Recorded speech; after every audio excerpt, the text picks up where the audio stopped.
Good morning, everybody, and welcome to Coffee and Football, presented by Adam Lowy and the Lowy Law Firm. I'm your host, Blake Monroe, where I'm joined by Bobby Burton. And Bobby, we got a big show today. We got Alex Okafor, former Texas defensive end, joining us here in a little bit. Super Bowl champion, too. Got to add that in there. That's quite the accomplishment.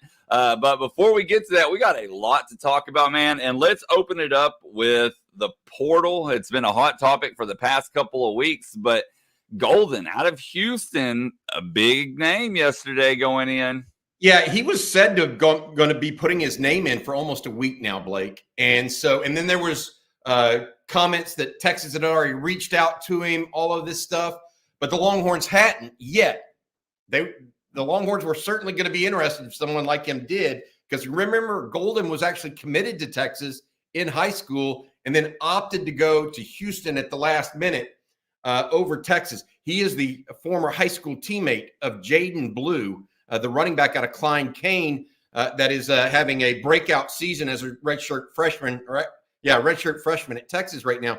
Golden, for his part, is a good receiver at Houston, 38 receptions for 404 yards. But really, Blake, one of the things that I would say that is just exceptional for him, and this is really important for people to understand, he is one of the best kick returners in the country, period. Yeah, dangerous. Blake, 2 kickoff returns for touchdown this year. Okay. That's impressive, right? Doesn't matter. He only returned 9 kicks.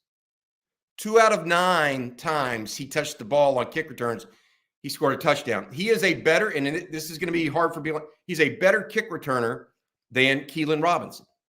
That's just the numbers bear that out. He averaged more than 35 yards per kick return. Had a great one against Texas, by the way. Yeah. To set the Cougars up in a scoring position situation there. A couple of Longhorns also. We don't know. By the way, Texas has likely now made contact. I can't confirm that on Matthew Golden. You'll have to look on a place like InsideTexas.com to find more about that. But right now, Blake, Golden is thought to be a Texas guy that is going to be interested in, given that Deion Burks, a wide receiver out of Purdue, that Texas was also at least vaguely interested in and was going to bring in for an official visit. He committed to Oklahoma yesterday. So the portal is heating up. Some people have asked if Texas would also be interested in Jamari Caldwell. That's the defensive lineman out of Houston that put his name in the portal yesterday. He had a great game against Texas, by the way, 6'1", 315 pounds out of Dewberry, South Carolina. But Caldwell is unlikely to have the grades to get into Texas. He spent 2 different time at 2 different junior colleges, 2 different, and then 2 further years at University of Houston, and has yet to graduate. So that makes it hard for Texas to have enough transferable hours towards his degree as a 5th-year player. If he were a grad student, would have been a different story. Obviously, though, one of the big things we're looking forward today to, Blake, and they're going to be on hand for, is Kobe Black, a young man out of Waco Connolly, is finally going to announce his decision. It seems like we've been waiting on this almost since summertime, Blake. Yeah, I mean, forever. He is one of the nation's top cornerbacks. I think he's number 44 overall in the On3 Consensus 100. He is a top 5 to 10 cornerback in the country. He plays offense, plays defense, plays basketball, he does it all. And he would add some additional luster to this defensive back class that right now looks star-studded with Wardell Mack, Santana Wilson, Jordan Johnson Rebel. They're still after Xavier Filsaime. Right now, that we're waiting on that. Steve Sarkisian, I got more news on that. He was in Duncanville yesterday and in the Dallas Metroplex area. Sark visiting with not only Alex January, the defensive lineman out of Duncanville and his family, but also Colin Simmons and the number 1 ranked player in the state of Texas, the big defensive end edge prospect, expected to sign with Texas here soon. Sark today will be spending most of his time in Houston, Blake and fellas. Yep. One of the reasons for that is Trey Owens, the quarterback out of Cy-Fair, and Nate Kibble, the offensive lineman out of Atascocita. Today is the Greater Houston Touchdown Club event. It's at 7 o'clock at the Bayou Event Center. Feel free. You can go online and buy tickets if you're nearby and want to check it out. But Sark is supposed to be in home with Trey Owens, Nate Kibble, and also Jordan Washington, the tight end out of Langham Creek. The coaches are all going to be down there kind of celebrating. I thought it was interesting, by the way, Summer Creek head coach Kenny Harrison. I don't know if everybody remembers him at Texas, but he's from Port Arthur. He's now the head coach at Summer Creek. That's the same high school as Kelvin Banks. Kenny is up for area coach of the year as well by the Houston Touchdown Club. So I want to mention that and give him a hat tip because I really like where he's at. And then I want to mention this, the SEC schedule released today at 6 p.m. Central, 7 o'clock Eastern, 6 p.m. Central. We already know a little bit about that right now, Blake. And then, AP All-American teams released yesterday. When you talk about All-Americans, you're usually talking about the AP team, right? That's well, three Longhorns on that: Tavondre Sweat, Byron Murphy, and Xavier Worthy. So good stuff right now coming out. No doubt. Tell folks about the basketball. I almost totally forgot. Tell folks about the basketball commit Texas got yesterday as well. Yeah, definitely. So Anthon McDermott, he plays AAU ball with Texas commit Nick Cody. Obviously, they are really good friends. He's a legit low-level D1 player, Bobby. Had some, Texas A&M Commerce. I'm trying to think of some of the other schools, but a 3-star player by a lot of the recruiting services. So good size, can definitely shoot the ball. He's a preferred walk-on. So that's a really good get. I mean, you go back to Sark, getting some of these preferred walk-ons a couple of years ago that were big-time guys. This is the same deal for basketball with Rodney Terry. And, not going to be using a scholarship, but a legit player that they're going to get as a preferred walk-on. So, number one, it impacts depth. Number two, helps you in practice a lot. And then worst case scenario, you can always put a guy out there like that on the floor because, as I said, he's a good shooter with great size. So can't really beat that deal right there. There ain't no doubt about it. Yeah, I look, Rodney Terry is a brilliant. He was on this show a couple of months back, right, Blake? In not on Coffee and Football, but on Texas football generally. And the thing about Rodney that was very apparent. And Jerry Hamilton used to talk about this all the time. He is a player's he connects with the families, the players, etc. And I think that he's just a whale of a recruiter and a good representative of the program. And he's smart. I mean, you mentioned Nick Cody. That's a key recruit for Texas, right?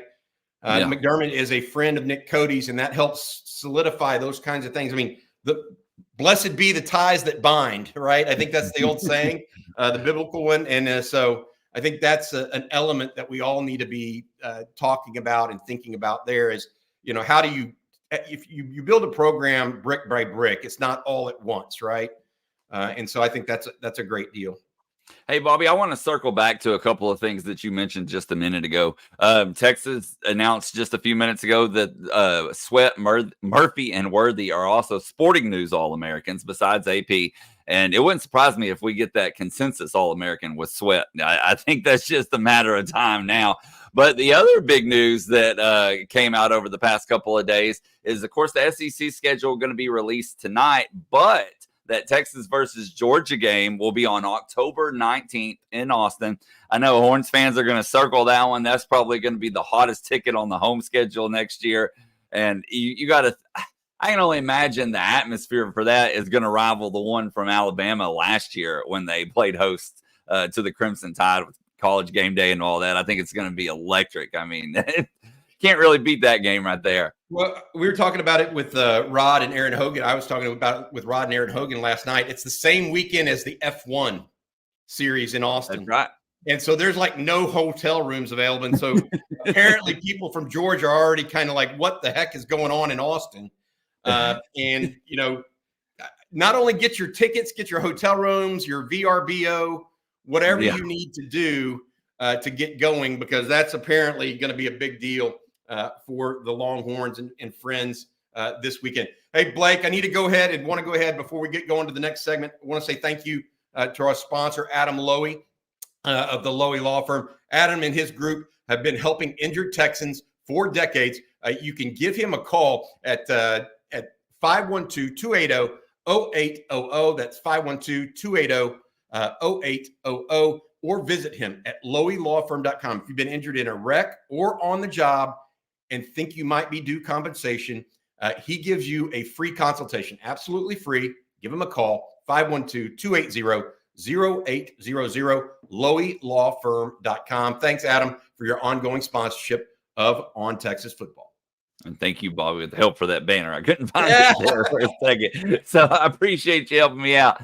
Hey, going back to that Georgia game real quick, Christopher Weatherford says the 19th. Is that OU and Georgia back-to-back? And that's something that hasn't been talked about too much. But, I mean, that could be a tough little stretch right there, especially depending on who's before or after those two. Tough little stretch. We better get used to that in the SEC. Yeah. I mean, no, I'm serious now. I mean, you're going to get 3-4 games periods like that where you're like, is this going to, do we have a win on the schedule here? If Texas, this is the thing, right? About being in a great conference is you look oftentimes when Texas was really good back in the aughts, like 2005, 2008, you look at a schedule and go, oh, there's 3 games sway there where there's not really, we don't have to worry about much. We can go from, I don't know, 4-2 to 7-2 really quickly or something, right? You look at the SEC slate, it don't work that way. If you have Georgia coming, you may think you're going to beat Oklahoma, for example, even though it's a rivalry. But you got Georgia coming, and then it's followed by, I don't know, Florida on the road. Those things are a little touchy and worrisome. So it's going to be taking some getting used to for Texas fans, just how we scope the schedule in our brains. Like, you know what I'm talking about. You look at it and you say, should win that one, should lose that one, or not should, but could lose that one, should win that one. It gets a little more hazy, I guess is the right word, Blake, about what you're really thinking. So, and really, I was sitting here thinking while you were talking about that, the last time that I can really think of a schedule like that, Bobby, was 2008, like you said, where they went Oklahoma, Missouri. Remember, both those teams were top 10. Oklahoma was number 1 at the time, and I think Missouri was like 10 or 12. And then they went Oklahoma State and then Texas Tech, who was also top 10. So it's been a while since Texas has really seen a brutal schedule week in and week out. I'm just thinking, think forward. You could literally, if it gets going, you could see Oklahoma, Georgia, Alabama, LSU, Florida, A&M, all on the same schedule in a single year. Those teams are going to be ready to go. So maybe they'll be on down years at times, but it's time to buckle up your big boy pants because that stuff's coming, man. That stuff is coming. Without a doubt. Hey, one of the things I wanted to mention that I thought was really interesting last night, Blake, on our On Texas Football podcast and show here. Parker Livingstone, the wide receiver from Lovejoy, joined us for about 15 minutes. We were just talking. I mean, Rod Babers was asking him, what's your favorite route, and all this other kind of stuff. It was fun. He's a young kid. He's going to sign with Texas on Wednesday. Okay. Like every other early signing period is a week from today. He's going to sign with Texas on Wednesday. He is then reporting to Texas on Thursday of next week.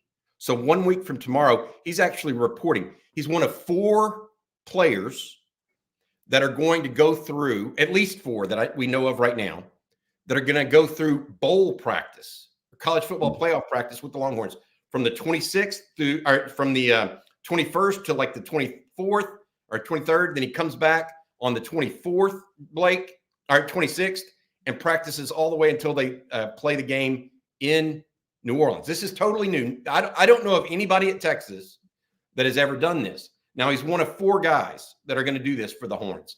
Ryan Wingo, young man out of St. Louis, is going. Parker said that's going to be his roommate for these next few days, for these next couple of weeks, okay?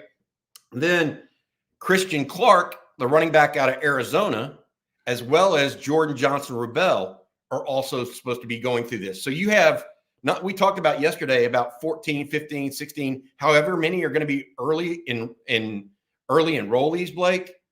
There's going to be even more that are already seeing time before they even get to spring practice. So they'll know what it looks like. I mean, the acceleration process of this group of recruits, which I think will now, if they add Kobe Black and a couple others here that we think they're leaning Texas's way down the stretch, if they do that, Blake, it just accelerates the process further. top 5 class, a lot of early enrollees. It accelerates the development process, and Texas needs that because the reason I say that is Texas this will be Texas's 3rd consecutive strong recruiting class, really strong. Okay. But they don't have a lot of upper class talent right now. They're going to have some coming up, but they don't have that big, heavy senior class next year. Yeah. It's going to be mostly juniors and sophomores, right? And so the more guys you can get, it'll be more like they're actually longer term freshmen later in the year than young freshmen, where you're just starting and they come in and trying to get their sea legs. So I just think that all of this together makes a lot of sense for the Longhorns right now. No doubt about it. And also, you mentioned Christian Clark. He had a signing day ceremony early yesterday, since he'll actually sign the NLI next week on the 20th. But he did a celebration of a signing yesterday, and then I believe that Owens is doing one this morning, Bobby, here in about 30 minutes. So yeah, everybody's getting ready. Yeah, they're trying to figure it all out. Hey, I want to mention this real quick too. Friends of ours are at the Texas One Fund are doing something, Blake, that I think is just utterly cool, and I'm going to be down there and be a part of it. If you don't mind, I want to talk about this. It's the ultimate tailgate game day experience. It is at Manning's. This is where it's going to be, at Manning's. Yes, that Manning, Arch Manning, not Arch, but Archie Manning owns the place. It's operated by Caesars Entertainment. It's right in between the Warehouse District and the French Quarter. And this is for a Longhorn tailgate experience. These are the same guys that if you happen to be and see me at Alabama in Tuscaloosa, it's the same guys that put that on that are putting this on. Okay. There's already over 300 people signed up, Longhorn fans. Guys, this is what it does. It includes a $50 donation to the Texas One Fund. So no matter, like $103 and $350 is to cover the credit card fees, right? But $100 gives a $50 donation to the Texas One Fund. You get admission to this place that has, I think, 100 TVs in it. They'll have the games on all day. You get a free banquet style food and then all non-alcoholic beverages. I'll be there. Multitudes of others will be there. Like I said, over 300. It is going to be the place to come and have fun in New Orleans on game day. And then this is kind of cool, Blake, I got to tell you about. They're actually going to do this. There's going to be something called a second line parade. I don't know if you're familiar with that, Blake, but a second line parade. You see that jazz band there? It's about 3/4 of a mile to the stadium from Manning's. And what they're going to do is they're going to have a jazz band lead all of the Texas people that are at this place to the Superdome. Superdome, excuse me. Okay. They're going to have everybody, and they're going to be singing Texas Fight, The Eyes of Texas, all that stuff, as well as some New Orleans classic things. But I think they just created this great thing. Please feel free. The address that you want to go sign up on, by the way, it's kind of funny, is TexasSugarBowl.party. I didn't even know they had such a thing as a .party URL, but it's TexasSugarBowl.party. I'm also going to be doing a pregame show from there as well, and it should be a lot of fun. I think some former players going to stop by. We're going to invite the guy that's on next to stop by with us if he wants to, if he's headed to New Orleans as well. Let's go ahead and bring him in. He's here. It looks like he's ready to go. All right. Well, we'll bring him in there. We got Alex Okafor joining us this morning. And Alex, how you doing? What's going on, fellas? I appreciate y'all having me on. I appreciate you doing it, man. I've been watching some of your stuff on Behind the Face Mask. I think it's terrific. Nick Shuley's a friend of mine, obviously, and he's vouches for you heavily and all that stuff. I just wanted to ask you, are you you're doing some stuff in the media nowadays, trying to get into the video component and that sort of stuff? Is that kind of your passion project right now? Yeah, so that's where I'm at with things. I played 9 years in the league and retired in 2022. So this whole year, I've just been trying to experiment and see what the next step for me is. And I tell people all the time, I want to stay as close to the game as possible without having to coach. So way too many hours for me. So I feel like media gives me an opportunity to do that. And that's what I've been trying to pursue. Well, I love those. I got to say this before we get into your career at Texas and all this other stuff. Those two helmets behind you are I love the Longhorns. You know that. I've been doing that my entire life, basically. But the Kansas City Chiefs are my adopted pro football team because my wife's father, my father-in-law, is perhaps the biggest Kansas City Chiefs fan in the world. Awesome. He used to have he had Chiefs season tickets in the 60s. Okay. He's old school. And he really likes it. And I watched y'all's Super Bowl championship, the one that y'all won with him. And so he says, Hardy, congratulations. And he was very excited, as most of Kansas City was, buddy. Yeah, I was gonna say, I tell people all the time, like those old school KC fans, they deserve all the success that they have now because they've endured some brutal years. So I tip my hat off to your boy. Yeah, well, here's the reality. I mean, you got to think about it. Priest Holmes, Jamal Charles, Derek Johnson, yourself. I mean, there's been some good Texas X's playing at Kansas City through the years, and some of their best players, actually, of all time. No, Chiefs have been good to Texas players, and including myself. So I got a lot of love for that organization. Yeah, that's good. Hey, Blake, just giving you all some stats because I spent some time researching Alex. You were a two-time All-American, Big 12 Defensive Player of the Year in 2012, 12 sacks as a senior, team captain along with Kenny Vaccaro as a senior. Tell us a little bit about your time at Texas because you came in 2009 with the class with Kenny Vaccaro. Garrett Gilbert was part of that. Mason Walters. Chris Whaley was part of that. Tell us about your time at Texas and what you remember fondly and what kind of still it hurts a little bit, because y'all didn't necessarily win as much as you wanted to when you came in. Right. Yeah. So I'm thinking about my 4 years at Texas. And then I think as a freshman in 2009, we went to the national championship and had that unfortunate injury with Colt, which I still believe we would have won that game. So coming in as a freshman, we experienced the highest of highs, and we were misled and thought to believe that was going to be the standard throughout our career. And life smacked us in the face the next year. We went 5-7, probably the worst seasons that Texas has ever had as a program.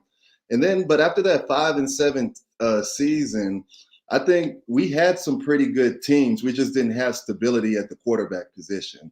Like, I think my sophomore, junior, and senior year, we all had top 10 defenses and a ton of talent. We just weren't stable at the QB position because of injuries, because the guys just not panning out, whatever it was. And I think that kind of misled a lot of people to believe that we weren't that good, when in actuality, we had some damn good teams, just missing a few good pieces. Yeah, that's when Mac Brown's that's kind of Mac Brown's what they call denouement or something like that, where he kind of slid, and it was primarily because of the quarterback position. And that's no offense to those quarterbacks that gave their all to Texas, by the way. They just weren't Colt McCoy and Vince Young. I mean, who is, right? And it's interesting because I look at that defense, Jordan Hicks, still playing in the league, right? Yeah, at a high level too. Yeah, I know. Kenny Vaccaro, Acho was on those. I mean, y'all had some dudes on defense. The offense at that time just wasn't matching that production. And so, it's very interesting. Let me ask you this, Alex. You had your choice of schools coming out, and you were at Pflugerville, a suburb of Austin, for those people unfamiliar or listening from across the country or the world, really. Was it always Texas for you, or did you really look at other schools? What were your thoughts on that?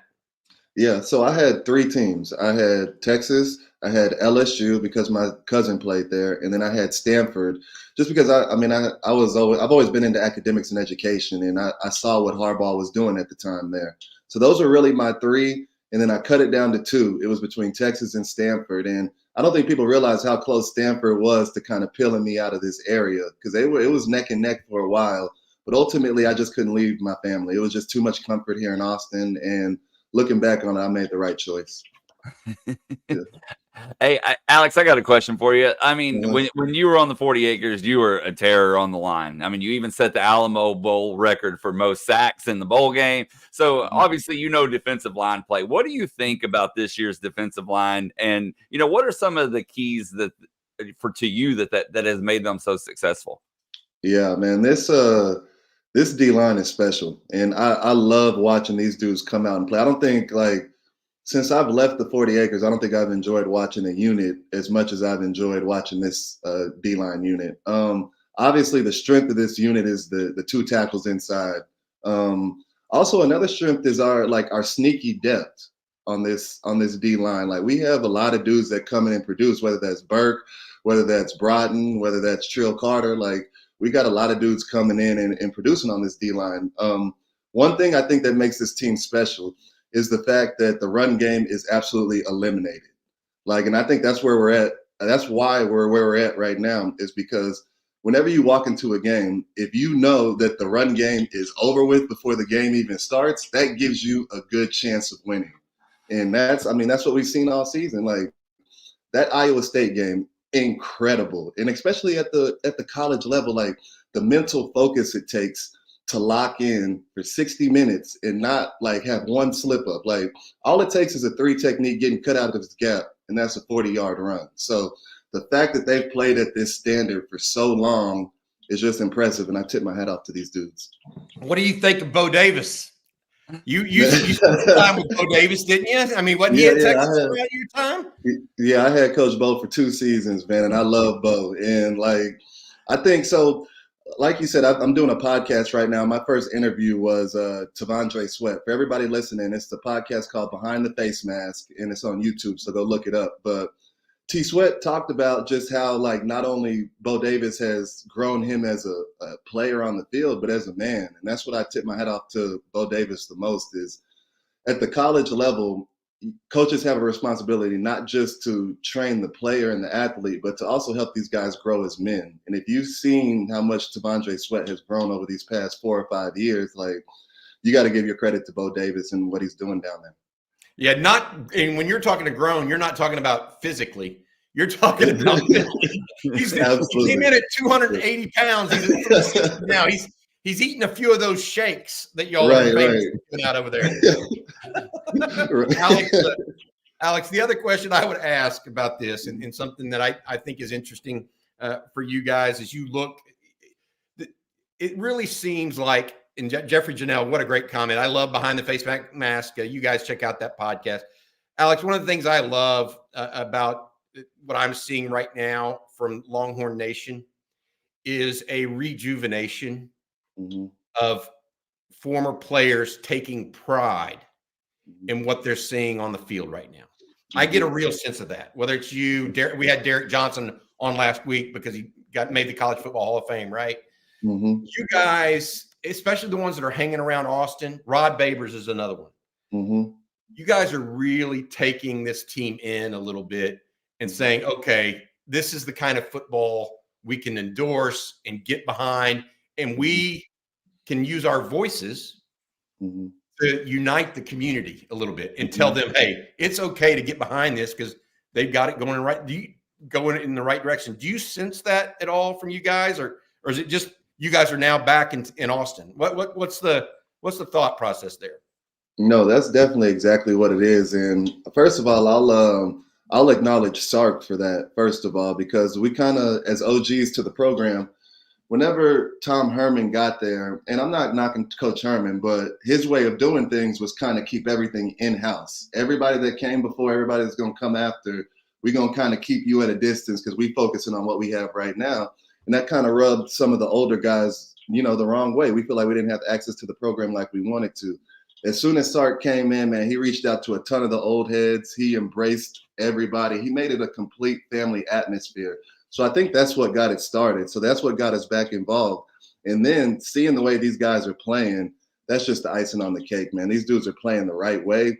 They're fighting every single snap. I think what bothered us the most about those down seasons was we felt a lot of the times when we lost games, we looked like we had no heart. And we can deal with losing, but we can't deal with guys going out there looking like they ain't got no heart. So to be able to see the way these dudes are fighting and playing the right way this season, we love it as old heads, and we're going to continue to root for these dudes. Hey, Alex, I got a couple of questions for you. Number one, obviously you played in that national championship game that you alluded to earlier against Alabama. But besides that game, what would you say was your most memorable experience as a Longhorn, whether it be a game or whatever it might be? Yep. So this is easy for me. I think a lot of people would just assume it's the Alamo Bowl where I set the record, but that's not it. It was for me, and it's weird because it's a game that we lost, but it was my senior year in 2012. West Virginia had just moved to the Big 12. And it was probably anybody that was in that stadium for that game would say it was probably the most lit atmosphere that anybody has ever experienced. Like that atmosphere against West Virginia. West Virginia had Geno Smith, Tavon Austin. Yep. We had me, Quandre Diggs, Jay Hicks, Kenny Vaccaro, Jeffcoat, all these dudes. It was a battle. And even though we lost the game, it was still probably the most memorable experience that I ever had at DKR. That's when Geno Smith did the horns down. Yeah, he did. Yeah, Hey, in the end I zone. still remember that to this I day. think that's the first time anybody had ever been flagged for the horns down or taunting or something like that. I can't remember exactly. Mm-hmm. Alex, you're a star in your own right. Been a great Longhorn all this time. Tell us what you're doing personally, other than behind the face mask. You married? You got kids? What's going on with your family? That sort of stuff. Yep. So I'm recently married, I guess a little over a year and a half now. I got married in March of 22. So enjoying family life. I moved back to Pflugerville, so I'm back in the community. I'm doing a little bit of mentorship at my old high school. So, that's near and dear to me. And then just besides my media, just, enjoying life. Like I feel like football, it didn't necessarily rob me of time, but it took away a lot of family time from me. So I'm just trying to get a lot of that back right now before I completely dive into something else. There you go. And then I got two more questions, Bobby. I don't know if you have anything else for Alex, but the first one is actually a viewer question. It's from Champ Bailey. He says, when will the next Behind the Face Mask episode drop? Yep. Hey, great question, Champ. So I'm actually in the lab right now. I have 2 commitments from players, and y'all know how college guys are. I don't want to release their names because it's never guaranteed until you have them in the studio. Because they're young guys, they flake all the time. Nothing against them. So I got 2 commitments right now. If everything goes well, you'll get 2 new episodes, one next week and then one the following week. Hey, you were that age at one point. Don't forget. I was, and that's why you know it. That's why you know how they act. I don't hold it against them, but just to the viewers, just know it's hard getting these dudes in studio. It is. Well, you've done a great job so far. There ain't no doubt about it. My last question for you, Alex, you got to give us a prediction for the Texas versus Washington game. We got to hear it. Man, I'll tell you this. I think Texas wins. I think I'm confident that we win. I'll say that Penix scares the hell out of me. I think there's something special about this dude that you can't measure through physical traits or anything like that. He just got something inside of him that's special. So he scares me. But I think we win just because the run game's dead, and I don't know how they're going to deal with our passing attack. So I'm going to say 34-24. I think it stays close through 3 quarters, and I think we open it up at the end. Hey, that sounds like the Alabama score to me. Hey, I like that a lot. I like that a lot. That's kind of what you're talking about. Hey, and you said that you used the word Penix special. Rod Babers used this term. He has the clutch gene a little bit. And I think that's a fair assessment. Alex, you're awesome, man. Best of luck with all your ventures and everything. And I think that, frankly, I'm happy you're doing stuff. I'm happy you're happy back in Austin. In the Austin area at Pflugerville, but so much thanks from all the Longhorn fans out there. Thank you for what you did at the University of Texas, and we wish you and yours nothing but the best well into the future, buddy. Absolutely, thank you, fellas. I appreciate that. Hook 'em, man. Yes, sir. Right. Later. Take care. Have a good morning. Mm-hmm. Blake, what a good guy, man. What a good guy. He's a 2-time All-American, Big 12 Defensive Player of the Year. Alex Okafor. Just one of those guys, Blake, that, when we talk about college football in Texas, look, how happy you have Alex Okafor out there repping your university, Derek Johnson, Rod. Those guys are good guys, man. Yeah. I mean, for not everybody has those guys. I'm not trying to be, point fingers anywhere else. But those are good guys that are repping your university. And I think that's tremendous that he's doing that right now. No doubt about it. And in case you missed it, Behind the Face Mask is his YouTube channel. Go check it out. He does a lot of interviews with current players. And man, it's in depth, Bobby. That's what I really like about it. They go about a full hour, so you really get some in-depth stuff that you're not going to hear in regular media interviews or anything like that. So very cool. Behind the Face Mask on YouTube. So, okay, Bobby. Well, it's about everybody's favorite time of the day, and it's time for me to tell them about Manscaped. And I got mine right here. Santa baby, the season for a fresh cut is finally here with the sponsors of today's show, Manscaped. The leaders in below-the-waist grooming have just launched their 5th-generation performance package to help you avoid another silent night in the bedroom this year. Take care of your special snowflake with the Lawnmower 5.0 Ultra and watch your South Pole shine like never before. Get the best stocking stuffer of all time by going to manscaped.com and using code ONTEXAS to get 20% off plus free shipping, and I guarantee you that Mrs. Claus will thank you.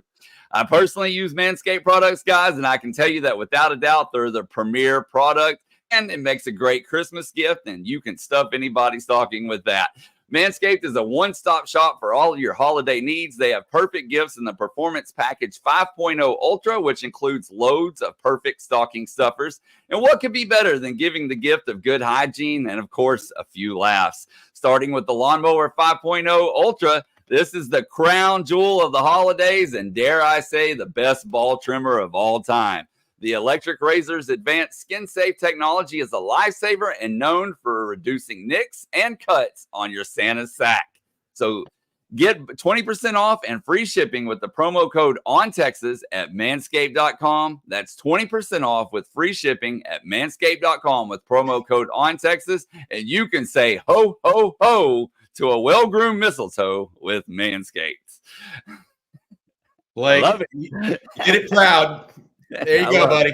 You did a great job, man. I love it. Hey, I want to add one other piece to the Alex Okafor interview that I just remembered. Back at that time, I was working for Rivals.com. I was the editor-in-chief, actually, of Rivals in 2008, 2009 when Alex was coming out of high school.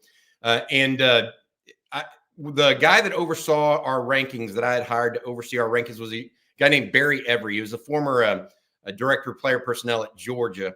And he'd come to work with us, and he literally went to go see Alex Okafor and Garrett Gilbert. They came out the same year, right? That's right. And he went to see both of them, and he came back and he said, I know what people are saying, that Garrett Gilbert's supposed to be the next great quarterback at Texas, but the best player in the Austin area is Alex Okafor.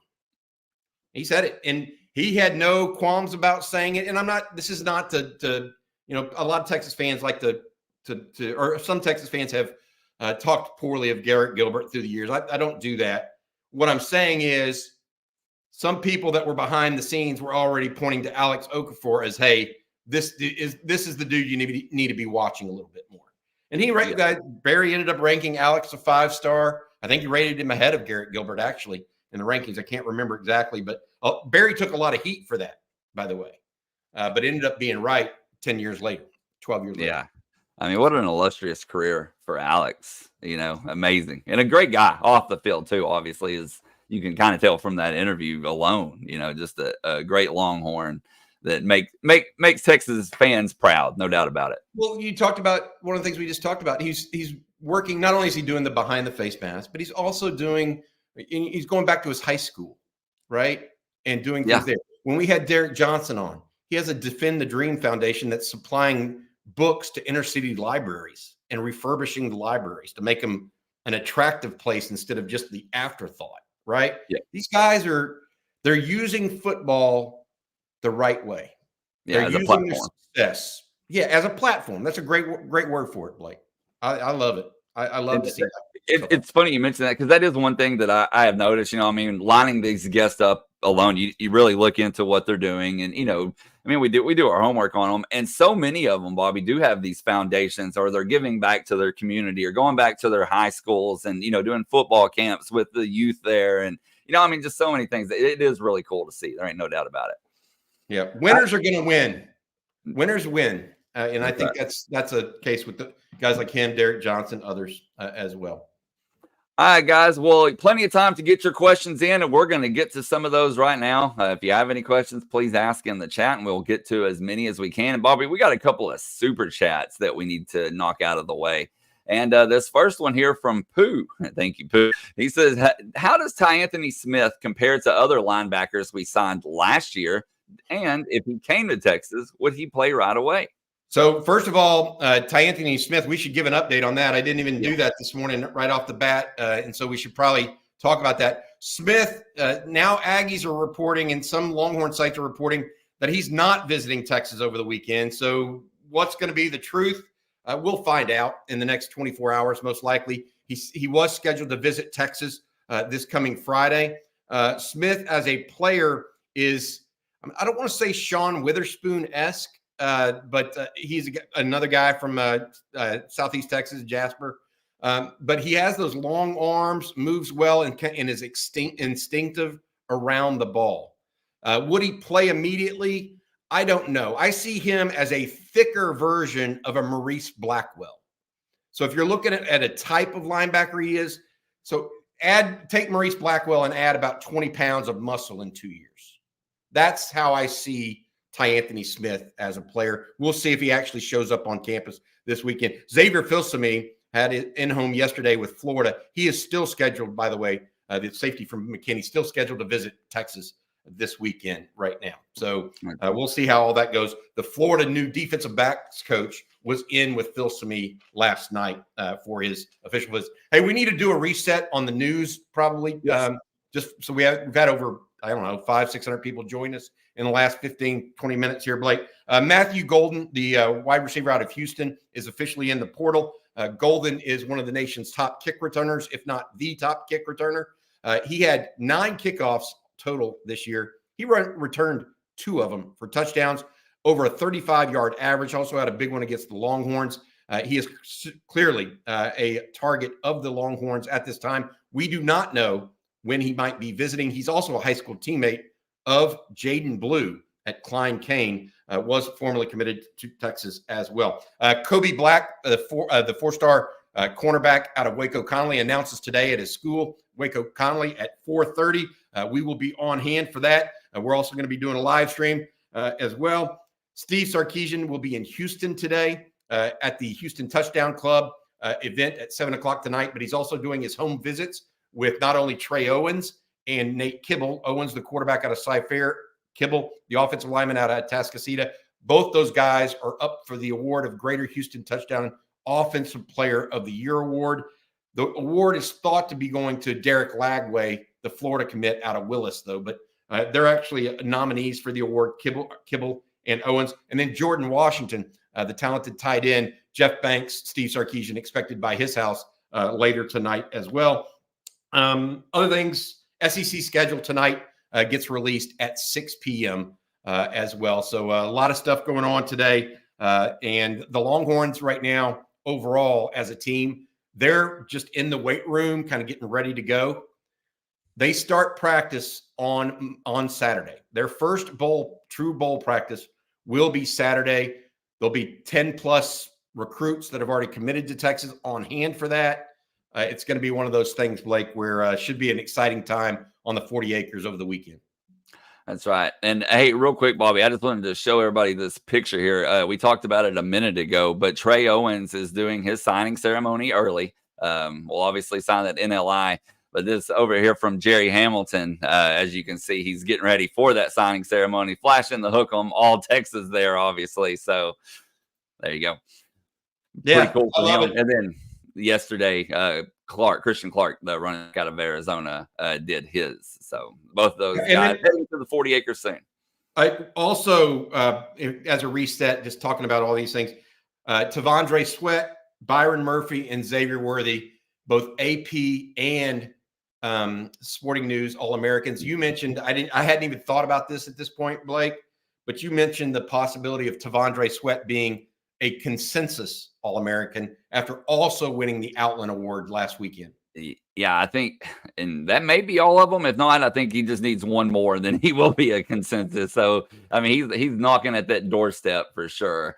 All right, Bobby, we got some more super chats we're going to get to. We're going to go back talking about Golden from Houston here. And Tub in Texas, I want to thank him. He says, would Golden ease the pain of Worthy leaving?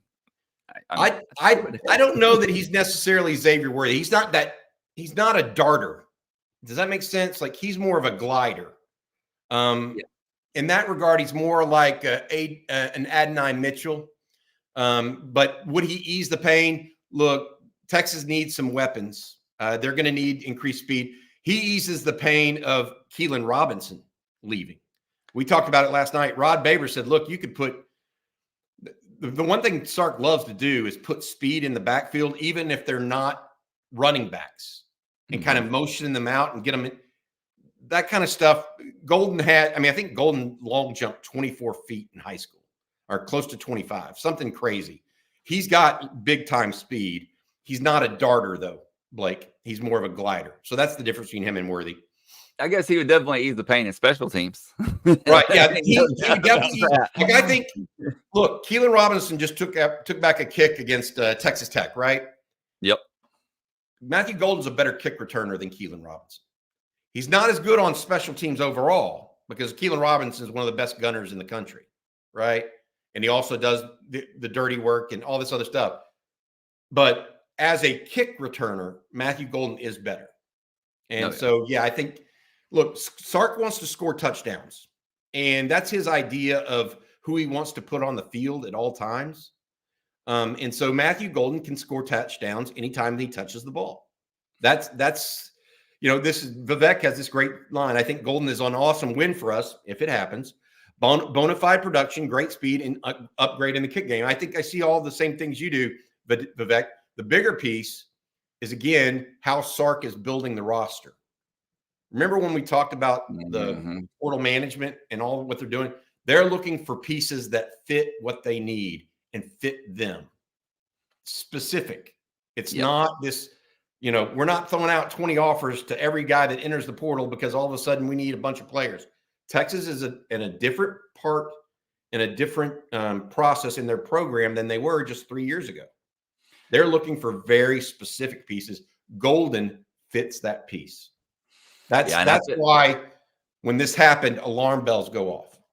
Yeah, no doubt. And I yesterday I even said, Bobby, it 3 years ago, it was warm bodies versus being selective for great production when you fast forward to today. So huge difference in the portal recruiting from what we saw, Sark's first year. All right, we got go ahead. Okay, go ahead. Go ahead. I'll come back with another little piece of information in a second. Oh, okay. We got a super chat here, Bobby, real quick. This one from Antonio Harris. He says, Wingo, Parker, and Clark alone are great for scout team as they have the body frames of what Washington skill guys have. And I didn't even think about that, but great point. Yeah, it is. So in this is a great one because this is actually the comment that I wanted to address.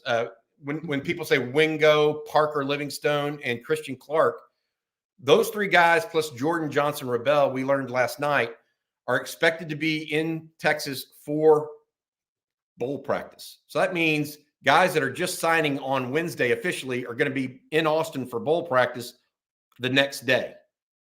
Think about that. The very next day, they're there for bowl practice. Parker Livingstone, Christian Clark, Jordan Johnson-Rebel, and of course the talented wide receiver Ryan Wingo. All four of those guys. There may be more, but that's the only four that Parker Livingstone knew for sure when we spoke with him last night. So, look, all of those things happen. I will say this. I don't expect Ryan Wingo and Parker Livingstone, even though they're physically gifted, to be able to create the nuance of route running that some of the Washington receivers do. They're not Rome Odunze in that regard, right? Jalen Polk, those are McMillan. So it may help because of the big bodiedness of Wingo and Livingstone, actually, but I don't know that the nuance of the route running is going to be anywhere close to, look, I'm not so sure Texas, Washington, and Ohio State don't have the three best receiving cores in the country. Those are the three best, in my opinion. And so, take what you get. We'll see if Texas can approximate that with true freshmen. I'm not so sure. Yeah. All right, Bobby, before we move on, I'm going to let you tell everybody out there about Game Time. Yeah, absolutely. We've been sponsored all season by the folks at Game Time. So they need no new introduction, but it's the fastest growing ticket app in the country, and for good reason. You can get images of your seat before you buy, so you know exactly what to expect when you arrive, and it's absolutely perfect for last-minute decisions. Game Time is the fast and easy way to buy tickets for all the sports, music, comedy, and theater events near you. I personally use Game Time for sporting events and concerts. I bought my daughter Taylor Swift stuff on this thing for both myself and my family. By the way, Taylor Swift is a phenomenon in my family. So if you need last-minute tickets, there's really no better place. It's Game Time. Tickets are sent directly to your phone, so you never have to dig through your email. Download the Game Time app, create an account, and use code ONTEXAS for $20 off your first purchase. Terms apply. Again, create an account and redeem code ONTEXAS for $20 off. Download Game Time today. Last-minute tickets, lowest price, guaranteed. And I want to add one more thing. You can already go ahead and go and download the app and look at your tickets or possible tickets in the Superdome for the Sugar Bowl on January 1st. It's really even if you don't want to necessarily buy, you can actually go look at it and see what things would cost, etc. Yep, there you go. And I feel you on the Taylor Swift. I had to buy my wife and niece some Taylor Swift tickets a while back, and there's some of those prices are like Super Bowl tickets. Worse. Yeah.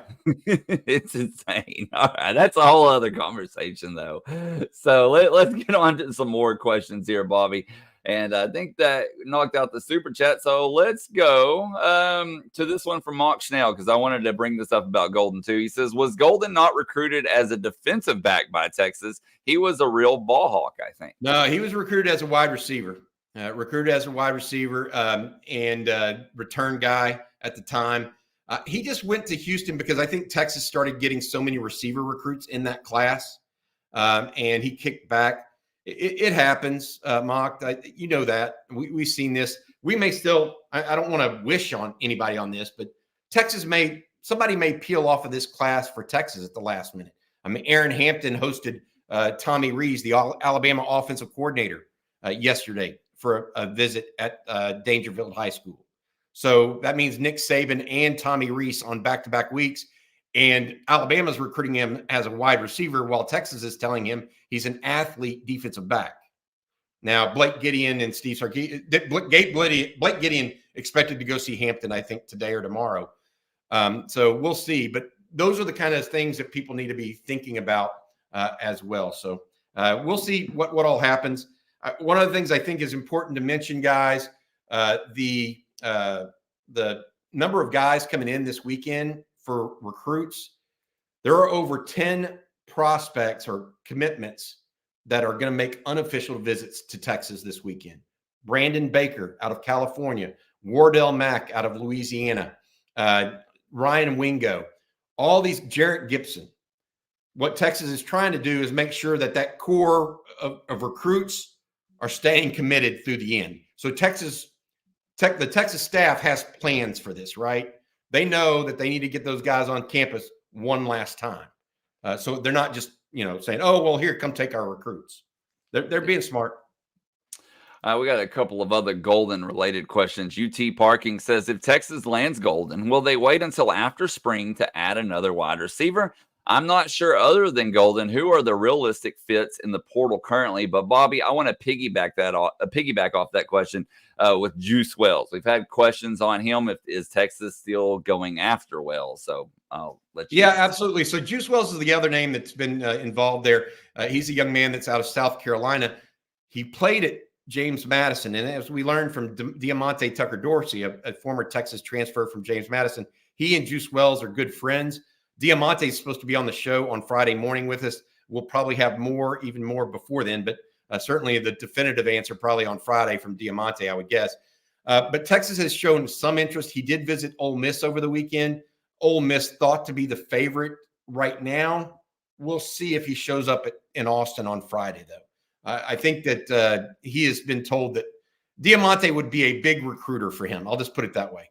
They are very, very close. So we'll see how it goes. I think Matthew Golden, I think the first question, though, is right, Blake.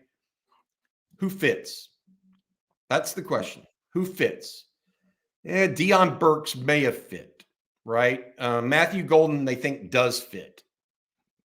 Are there going to be guys coming out in the spring that may be even better? Like Adonai Mitchell, is there going to be another Adonai Mitchell in the portal this year? There may not be that good. Or Keon Coleman that Florida State took after the spring practice for Michigan State. Those two are tremendous players, right? I'm not sure that there's going to be that type of guy available this year. And I think Steve Sarkisian might go after another high school guy. We mentioned yesterday that the number one receiver in the class of 2025, Ryan Williams, out of Saraland High School, has reclassified to 2024, and he won't decide until the spring. He's committed to Alabama, but he's going to take visits and won't decide until the spring. So if you take two portal guys, you can't necessarily take Ryan Williams. We'll see how that goes. Well, not to mention, Bobby, you may have more portal entries after bowl games too. Yes, absolutely. So Texas can be patient. I know you've said that numerous times. They are in a very good position to be patient. All right, one more golden question, Bobby, from Emmanuel Villafranco. The Houston site has Golden at 6 foot 190. Is that somewhat accurate, or is he a bit lighter? Emmanuel says he is a dude. Yeah, no, that is accurate. That is absolutely accurate. He is a thicker build guy for a receiver. I'll give you an example. Like Jonte Cook, even though he's a young guy, he's kind of got a thick lower body build comparative to a Xavier Worthy, who's kind of real rail. I mean, no offense to Xavier Worthy, a great player, right? But he's rail thin. Matthew Golden's more well proportioned.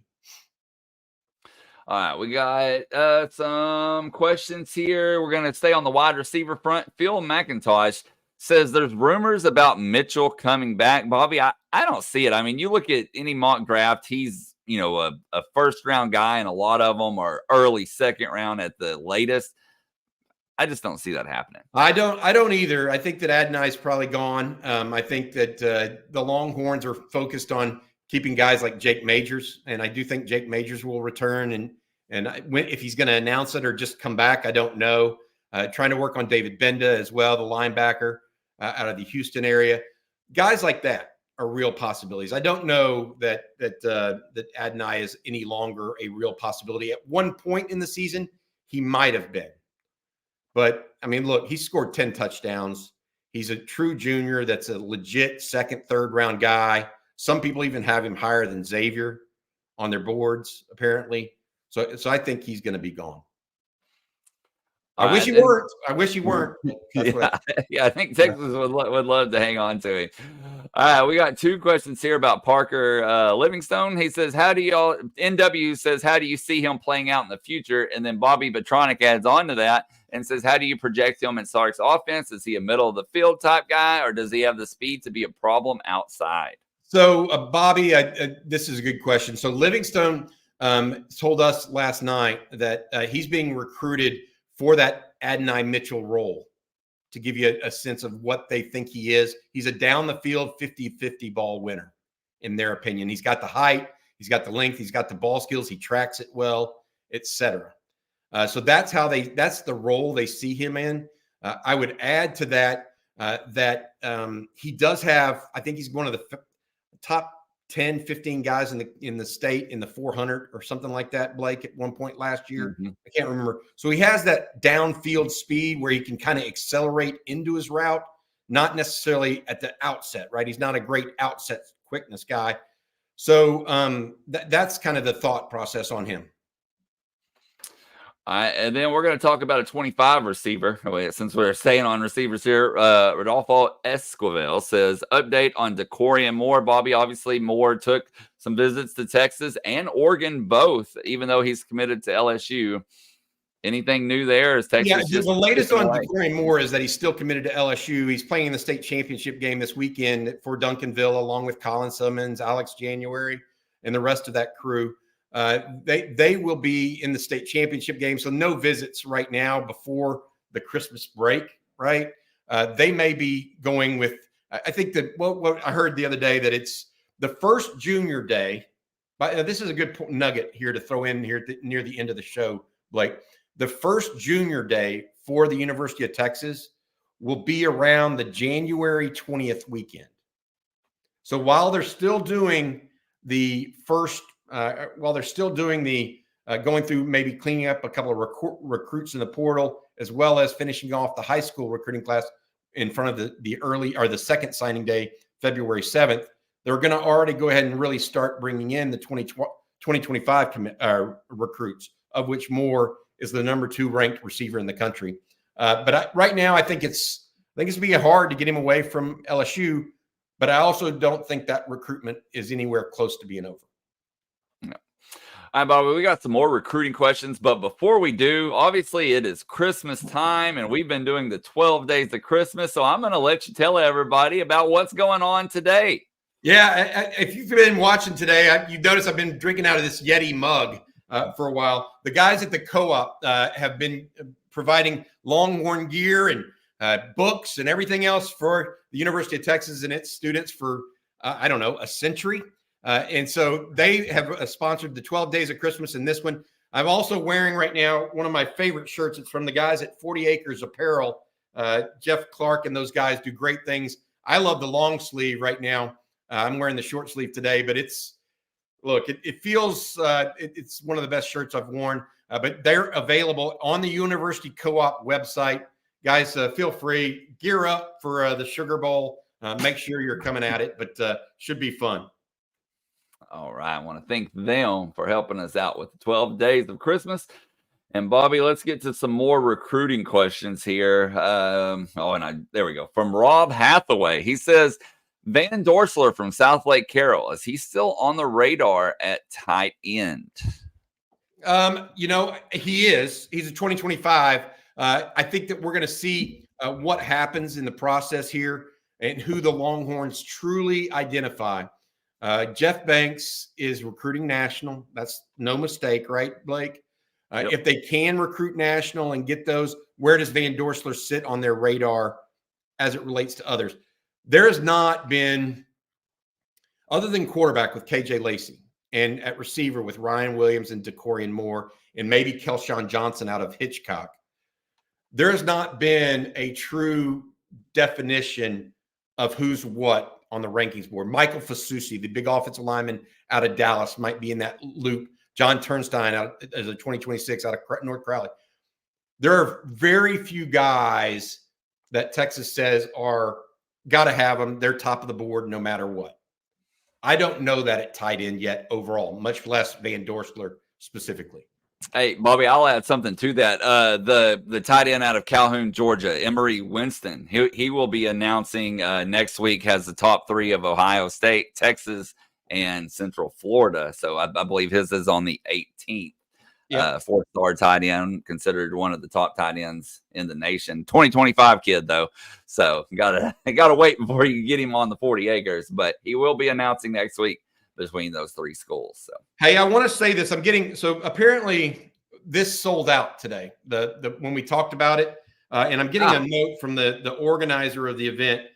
Added 50 more VIP with unlock code Bobby. So if you want to do this, like I said, there's already over 300 people that have signed up for it. These are the people for Texas One that created the Alabama tailgate. So if you get a chance, it was just a tremendous experience. A lot of Longhorn fans in a sea of red. If you want to turn New Orleans burnt orange, it's going to be at, the other thing is it's just awesome. It's going to be at Manning's, which is obviously Archie Manning's place. It's right next to the French Quarter and the Warehouse District. $50 of every ticket goes directly to the One Fund. It gets you food, admission, non-alcoholic beverages for the 103. The VIP is 207. The VIP is listing is sold out, but they said unlock code Bobby, BOBBY, and you can use that as a additional code for 50 additional ones. Look, the idea here in one of the things I think is cool about this is that second line parade. If you've never been to New Orleans and seen that kind of stuff go on, for me, and one of the reasons I love college football, it's about the experience. You go, you hang out with people you don't even know, right? But you make friends with them. And it's just great. We'll be there doing some broadcast, et cetera. But that second line parade, They literally are going to be playing Texas Fight, the Eyes, etc. from Manning's. And the second line parade will leave an hour and a half before the game and go directly to the Superdome.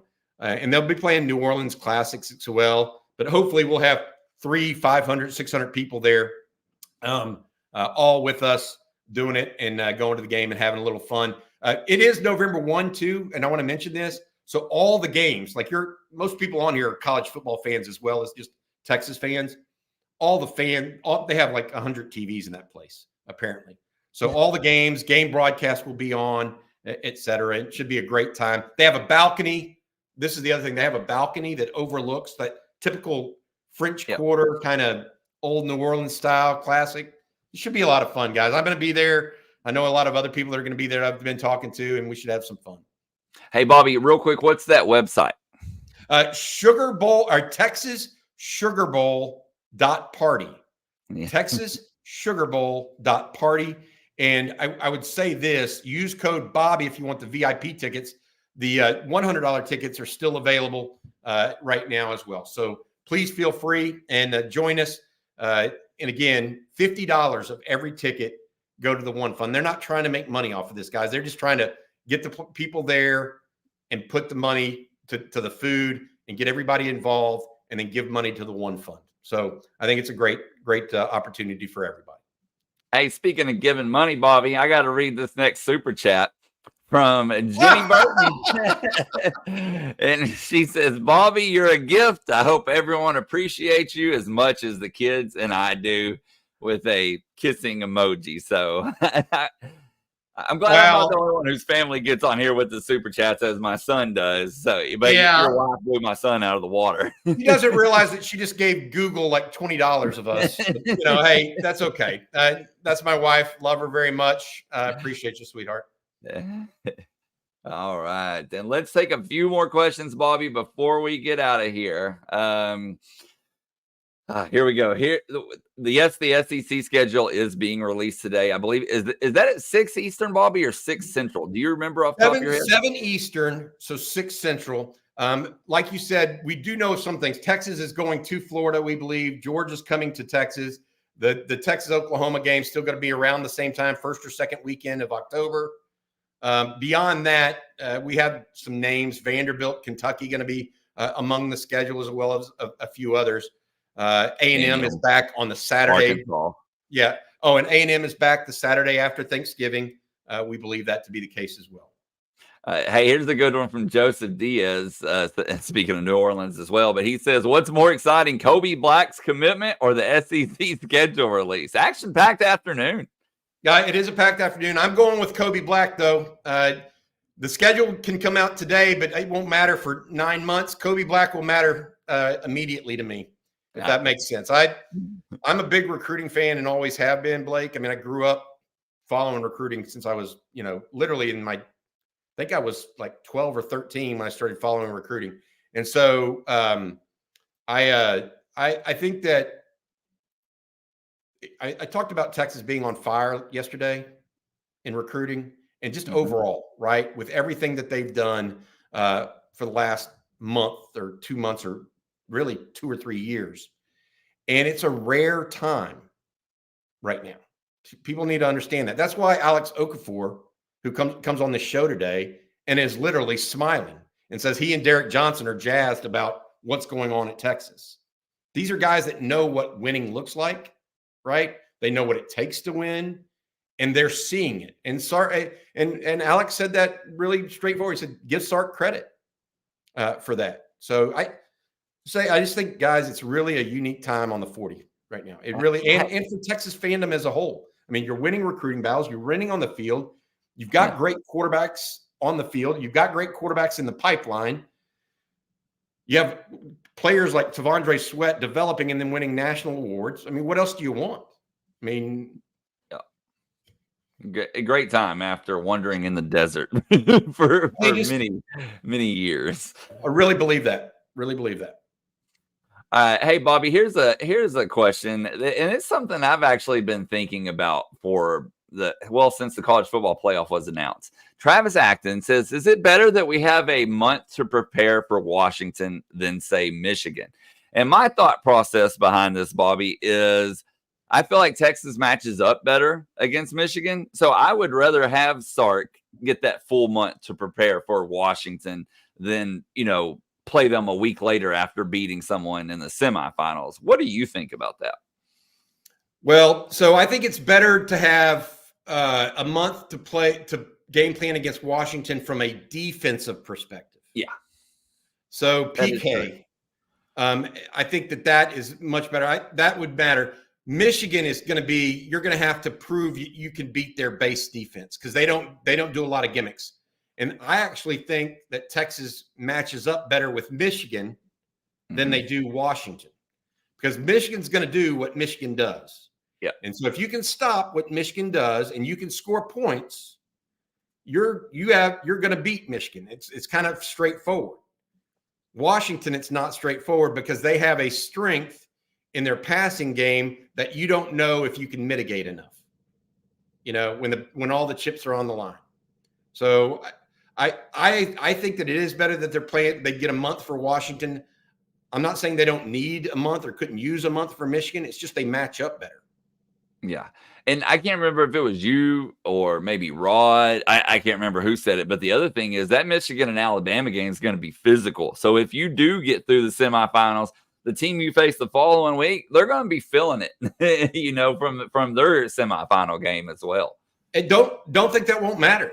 You think Michigan and Alabama are going to both get out of that game unscathed physically? Yeah. Heck no. Well, I mean we saw how Texas looked the following week after playing Alabama.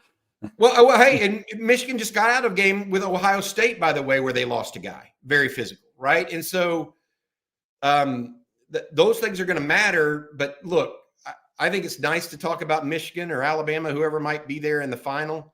But I think Texas fans, the Texas coaches, everybody's focus needs to be on Washington, because you beat Washington, then you're playing for all the marbles. Yeah. And that is a rare opportunity Texas has not had since 2009.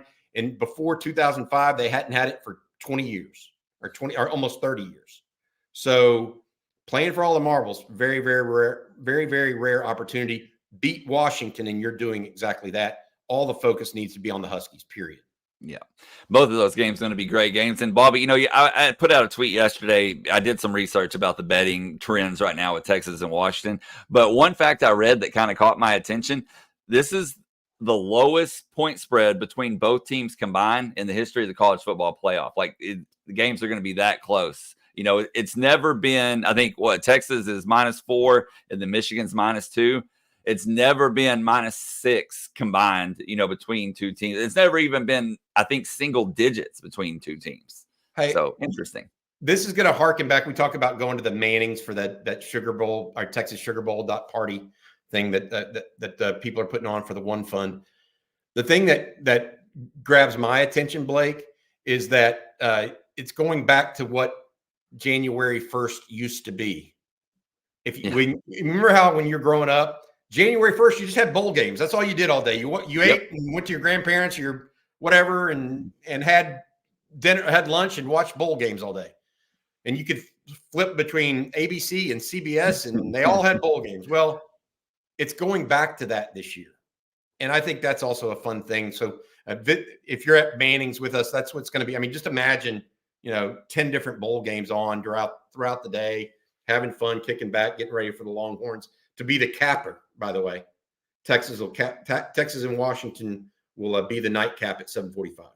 Yep, for sure. It's going to be and you'll be surrounded by Horns fans everywhere. So no better way to watch games. All right, Bobby, we'll do about 2 more, and then we better get out of here today.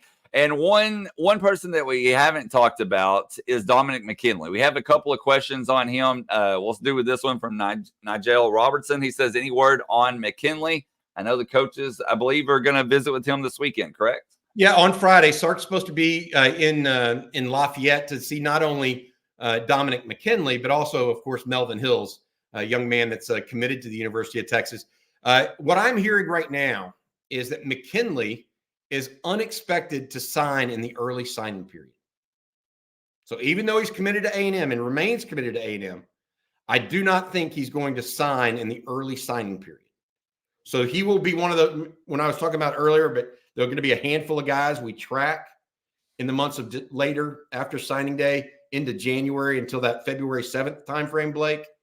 I suspect, as of right now at least, Dominic McKinley will be one of those guys. All right. And then I don't know if you saw this, Bobby, and Christopher put this up in the chat. OU has 12 scholarship offensive linemen now and no starters. They've all, either declared, graduated, or are transferring out. No starters from this year's offensive line will be on next year's team. That's crazy to me. That's just what they want going into the SEC, isn't it? I mean, look, imagine Texas going to the SEC 3 years ago when Texas had 9. Texas, that spring of Sark's first spring, Texas had 9 offensive linemen. They couldn't even play a true spring game because they didn't have 2 offensive line units. Yeah. Bill Beatonbaugh running people off, Britt Venables, same thing. I mean, it happens.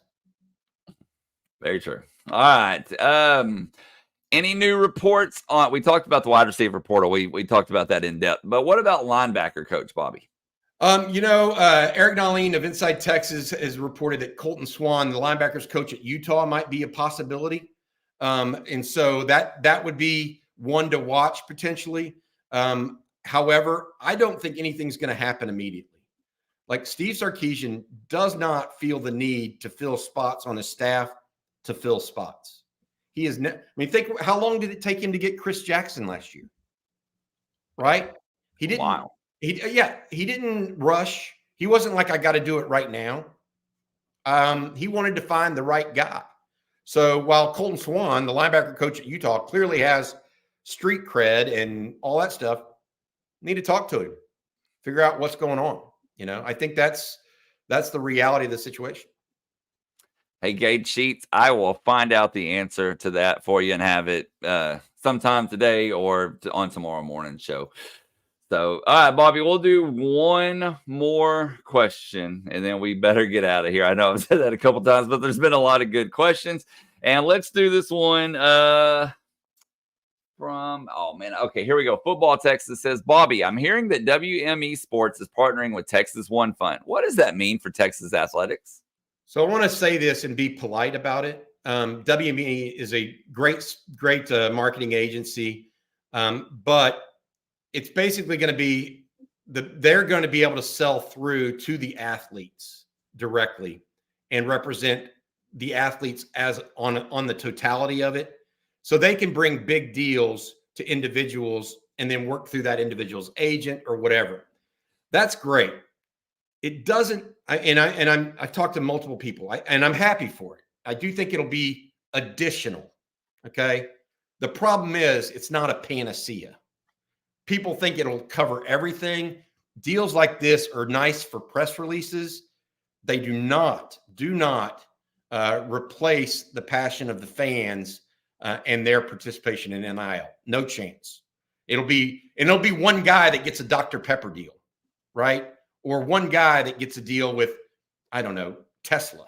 It won't be like this major NIL push that helps the whole team. And football is fundamentally different than basketball. A WME partnership at Kentucky, right, where they have 7 basketball players, that could really work. In football, Texas they have 85 on scholarship. They probably care about 65 of them at least, right, to build the team, or maybe all 85. My point is, it takes a village. There ain't going to be no one stop. Oh, well, it just doesn't work that way. All right, Bobby. Well, what can people expect later today right here on Texas Football?